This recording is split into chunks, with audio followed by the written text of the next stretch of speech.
পাঁচবার বিধায়ক ছিলেন আশিস বন্দ্যোপাধ্যায়, অর্থাৎ প্রায় 25 বছর তিনি বিধায়ক ছিলেন। শুধুমাত্র তৃণমূল জামানাতেই নয়, এর আগে বামেদের সময়ও তিনি বিধায়ক ছিলেন। আমরা রাজনীতিতে নাই, আমরা রাজনীতি পরিবারের ছেলে হয়ে যেটুকু হারিয়ে দিলাম, এর থেকে আর বেদনাদায়ক কিছু হতে পারে না। আমরা কোনো রাজনীতি করতেও চাই না, রাজনীতিতে আমরা থাকতেও চাই না। যেটুকু রাজনীতির কেরিয়ার জীবনে কেউ কোনোদিন একটা গায়ে কাদা দিতে পারেনি, কিন্তু লোকটাকে তো আজকে চলে যেতে হলো। কে কি হারালো জানি না, আমরা আমাদের ঘরের লোক হারালাম। আমরা এই রাজনীতিতে আর নাই, কোনো রাজনীতি যেটুকু নিয়ে আমরা কোনো রাজনীতি করতেও চাই না। আপনাদের কাছে হাত জোর করে বলছি। তো বন্ধুগণ, এই ভিডিও থেকে আমরা বুঝতে পারছি সেই পরিবারটি খুবই দুঃখজনক। তারা মনে হচ্ছে তারা কোনোদিনও সরাসরিভাবে যে করাপশনের সাথে যুক্ত হয়নি, মানে টাকা নেয়নি বলতে গেলে। ভাই দেখেছি এরকম, ভাই করছি এরকম, কিন্তু কোনোদিনও বলতে পারেনি। কেন দলের থেকে এরকম মান্যতা তাকে দেওয়া হয়নি বা তাকে এরকম ক্ষমতা দেওয়া হয়নি, দলের হয়ে কথা বলে গেছে। তো আমি কিছু তথ্য পেয়েছি যেটি গড় এআইয়ের মাধ্যমে। সেখানে বলা হয়েছে যে তৃণমূল নেতা আশিস বন্দ্যোপাধ্যায়ের রহস্য মৃত্যুর কিছু নমুনা। তেনার ব্যক্তিগত পরিচয় আমি বলছি, তেনার পূর্ণ নাম হচ্ছে আশিস বন্দ্যোপাধ্যায় বা আশিস ব্যানার্জিও ওনাকে বলে থাকতেন।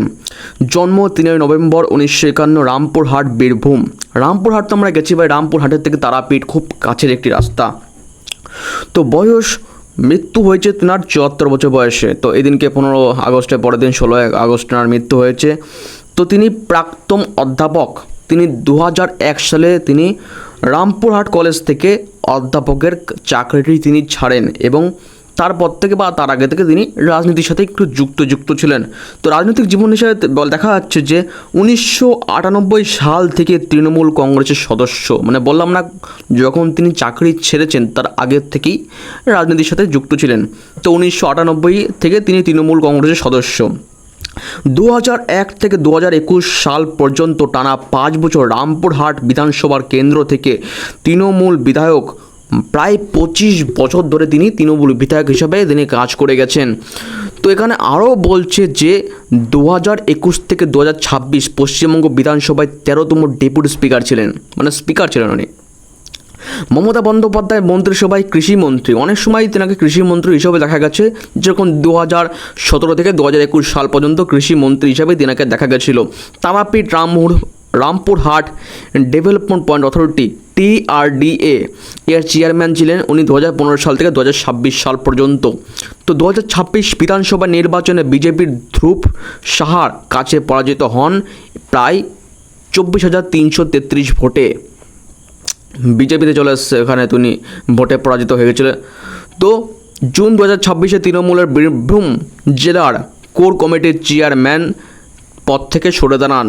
তখন তিনি যখন এই দল থেকে হেরে গেলেন, এই ভোটে হেরে গেলেন, তখন তিনি সে পদ ছেড়ে দিয়েছিলেন।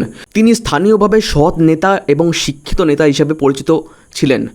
তো এই ঘটনাটি ভাই, এখন আমি তেনার ব্যক্তিগত পরিচয় বললাম, এখন আমি ঘটনাটি সম্পূর্ণভাবে বলবো যেটি এআইয়ের মাধ্যমে পাওয়া গেছে। গড় এআই কী বলছে, তারিখ ও সময় 16 আগস্ট 2026 সকালে, মানে স্বাধীনতা যেদিনকে হলো তার পরের দিনকে।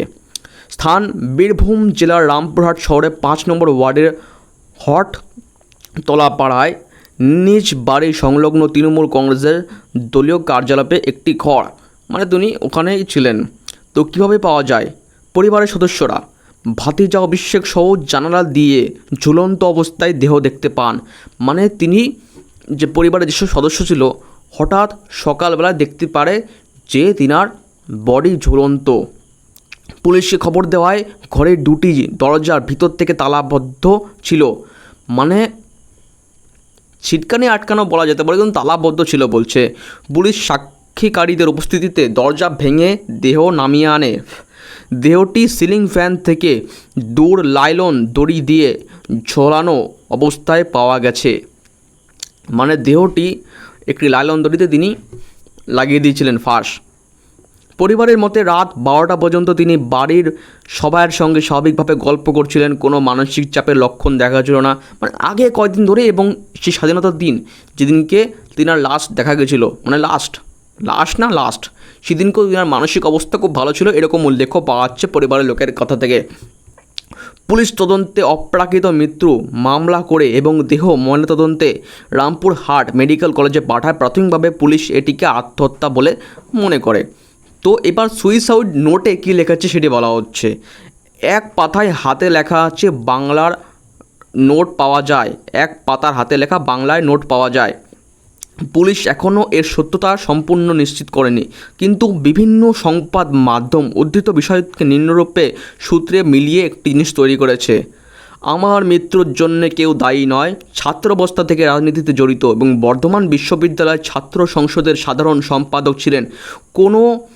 কখনো কোনো রাজনীতির দুর্নীতিতে তিনি যুক্ত হননি এবং জীবনে কোনো কাজের বিনিময়ে এক পয়সায় নেননি, মানে এক পয়সা নেননি এগুলো বলছেন। টিআরডিএ নিয়ে বিস্তারিত অস্বীকার। সাধারণ সভায় যোগদান ছাড়া তার কোনো দায়িত্ব ছিল না। টেন্ডার কমিটিতে ছিলেন না, চেক সাইন করার ক্ষমতা ছিল না এবং প্ল্যান অনুমোদিত এনওসি ইস্যু করেননি।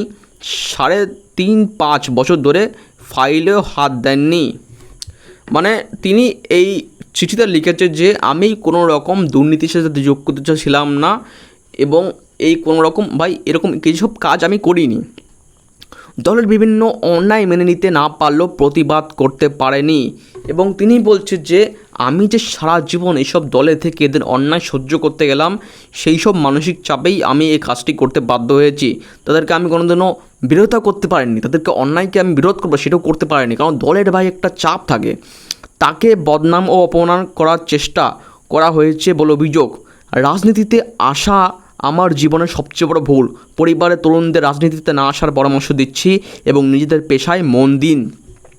তখন তিনি এই সব অবস্থায় চাপে এগুলো বলা হয় ইনার প্রেশার, যেগুলো না পরিবারদের সামনে বলা হয়, না সমাজ মাধ্যমের সামনে বলা যায় না।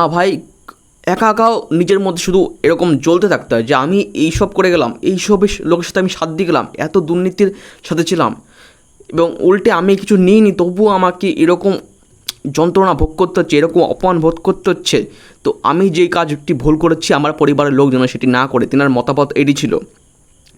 তো আরও বলছে যে শিক্ষক হিসেবে ছাত্রদের ফ্রি ক্লাস নিতেন এবং তাদের ভালোবাসাও পেয়েছিলেন বলে উল্লেখ। মানে তখনকার দিনে তিনি কলেজে যখন অধ্যাপক ছিলেন তখন ছাত্রদের ফ্রি ক্লাস নিত, মানে হয়তো টিউশন করাতো বা এক্সট্রা ক্লাস করাতো, কারণ আমি তো কলেজে কোনো আলাদা ফি করে দিইনি, একবার যা ফি দিয়েছে। তো যখন যাই না তখন সিপিএমে আমলে কিছু যা বলতে পারবো না, তো তখন তিনি কলেজের অধ্যাপক ছিলেন। তো সে সময় থেকে তিনি কোনো রকম ছাত্রের কাছে টাকা নেননি এবং ছাত্ররাও তিনাকে খুব ভালোবাসত। তো সূত্রে তীব্র রাজনৈতিক চাপ এবং এর কথা উল্লেখ আছে এবং সব মিলিয়ে বলছি রাজনৈতিক চাপের কারণে তিনি এই কাজটি করেছেন। তদন্তের বর্তমান অবস্থা 16 আগস্ট থেকে 23 আগস্ট পর্যন্ত কী ঘটেছে। তো ময়নাতদন্ত প্রাথমিকভাবে আত্মহত্যার ইঙ্গিত, প্রাথমিকভাবেই দেখা যাচ্ছে আত্মহত্যা, তিনি এসব চাপে পড়ে করেছে। ফরেন্সিক্স টিম ঘটনাস্থল থেকে নমুনা সংগ্রহ করেছে, ঘর সিল করা হয়েছে। পুলিশ অজ্ঞাত উৎস থেকে হুমকি বা অ্যাডমেন্টেন প্রতারণা কোনো খতিয়ে দেখছে, মানে কোথা থেকে ওনার প্রতি কিছু ফাঁস করে দেবে বা দিনার এইসব দুর্নীতি মানে কোনো কিছু হতে পারে মানে ফেক খবর হলো সেটি ফাঁস করে দেবে এমন কোনো হুমকির তিনি সম্মুখীন হয়েছেন না কিনা সেটি তিনি ভালো করে দেখবে, পুলিশও দেখবে। মুখ্যমন্ত্রী শুভেন্দু অধিকারীর পরিবারের সঙ্গে কথা বলেছেন এবং সম্পূর্ণ তদন্তের নির্দেশ দিয়েছে। তিনি বলেছেন যে আশিস ভদ্র নেতা ছিলেন এবং স্থানীয় বিজেপির সঙ্গেও সুসম্পর্ক ছিল, মানে বুঝতে পারে বিজেমূল হতে পারে। তো টিআরডি আর্থিক অনিয়ম প্রায় 500 কোটি টাকার অভিযোগ নিয়ে পুরনো তদন্ত পুনরায় জোরালো হয়েছে। নতুন সরকার ক্ষমতায় আসার পর 2026 এই তদন্ত শুরু হয়। রাজনৈতিক প্রতিক্রিয়া, তৃণমূলের যে অভিষেক কী বলেছে অভিষেক আমি অভিষেকের হাসছি, মৃত্যুর এইসব বিষয়ে তোমরা লাগিয়ে দাও না। কিন্তু অভিষেক বন্দ্যোপাধ্যায় শোক প্রকাশ করে বলেছেন যে রাজনীতি ও সাংবাদিকতার সীমা থাকা উচিত। কুণাল ঘোষ সহ কেউ বিজেপির হুমকি ও অপমানের কথা বলে অ্যাবেন্টনের অভিযোগ তুলেছেন। বিজেপির নেতারা বলেছে যে নেতা তাকে সৎ নেতা বলে শ্রদ্ধা জানিয়েছে এবং মুখ্যমন্ত্রী তদন্তের আশ্বাস দিয়েছেন।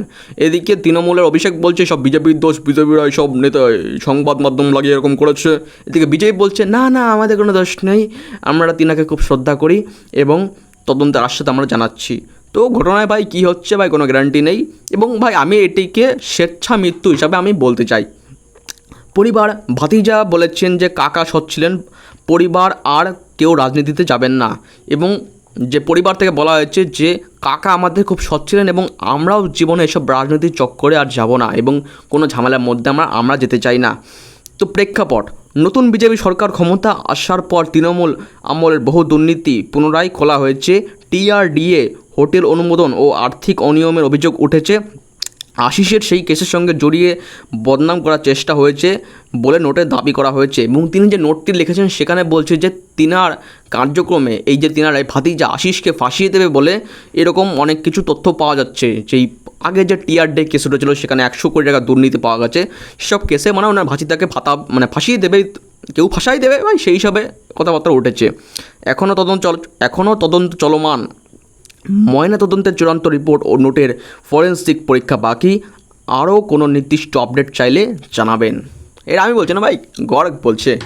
তো এতক্ষণ তোমরা যদি আমার কথাগুলি শুনে থাকো তাহলে আমি অন্তিমে বলতে চাই, দেখো রাজনীতি এমন একটি জিনিস যেখানে মানুষকে অনেক সময় উৎফুল্লিত এবং আনন্দিত করে থাকে এবং এমন জিনিস ভাই, কাউকে একটা কথা বলে দিল, কেউ তোমাকে একটা কথা বলে দিল, সে কথাটা কি তুমি সারাদিন গায়ে লাগিয়ে মস্তিষ্কের মধ্যে পাক তৈরি করছো এবং জনগণের প্রতি তোমার একটা বিক্ষোভ থাকতে পারে। মানে মনে করো যে আমি একজন রাজনীতি পদে আছি, আমার বিরুদ্ধে 500, 600, 1000, 1200 লোক আমার বিপক্ষে মনে মনে কুচিন্তা করছে, আমার বিপক্ষে এমন মন্তব্য বলছে, আমার পারিবারিক জীবন সম্পর্কে এমন কুরুচিকর তথ্য বলছে, সারাদিন সে প্রেশার তার মাথায় ঘুরতে থাকে।